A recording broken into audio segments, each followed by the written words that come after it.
हम उस लाइन को सही मानते हुए किसानों के लिए जो भी बन पड़ता है ससमय हम करने का प्रयास करते हैं।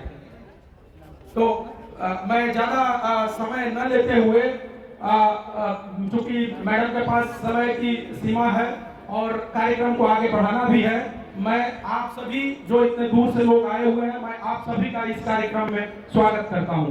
धन्यवाद। आदरणीय श्रीमती सौम्या अग्रवाल जी, मंडलायुक्त प्रयागराज, श्री सुधीर कुमार पांडे जी, सहायक महाप्रबंधक reserve bank of India, Shri Anil Sharma ji, सहायक महाप्रबंधक नाबार्ड, पवन विश्वकर्मा जी, डिप्टी डायरेक्टर कृषि, श्री मदन सिंह जी एवं हमारे बैंक के दोनों क्षेत्रीय प्रमुख, हमारे बैंक के स्टाफगण और सबसे अहम आज के इस कार्यक्रम में आए हुए सभी कृषक भाई बंधु बहन, बैंक ऑफ बड़ौदा की तरफ से, हम अपने अंचल की तरफ से, हम अपने रीजन की तरफ से आपको दिल से शुक्रिया अदा करते हैं कि अपना बहुमूल्य समय निकाल के इस सभा की शोभा बढ़ाई। बहुत बहुत धन्यवाद।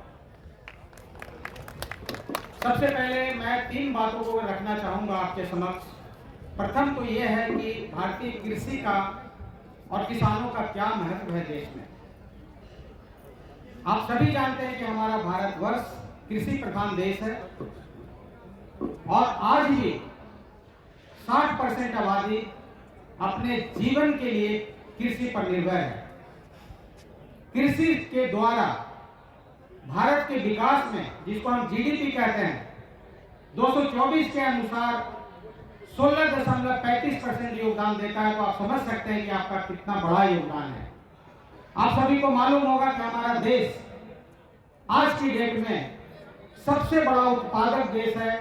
दूध, काजू, नारियल, अदरक, चाय, हल्दी और काली मिर्च में इतना उत्पादन विश्व का कोई भी देश नहीं करता जितना आप लोग करते हैं।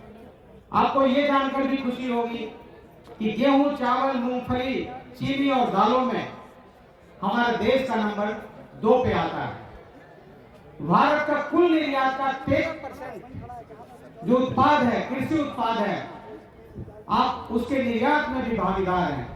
मैं क्यों बताना चाह रहा हूं? इसलिए बताना चाह रहा हूं कि ये आंकड़े दर्शाते हैं कि किसान केवल अन्नदाता नहीं है, बल्कि हमारी भारत की अर्थव्यवस्था के सच्चे सारथी हैं। तो आपको हमारी तरफ से बहुत बहुत नमन।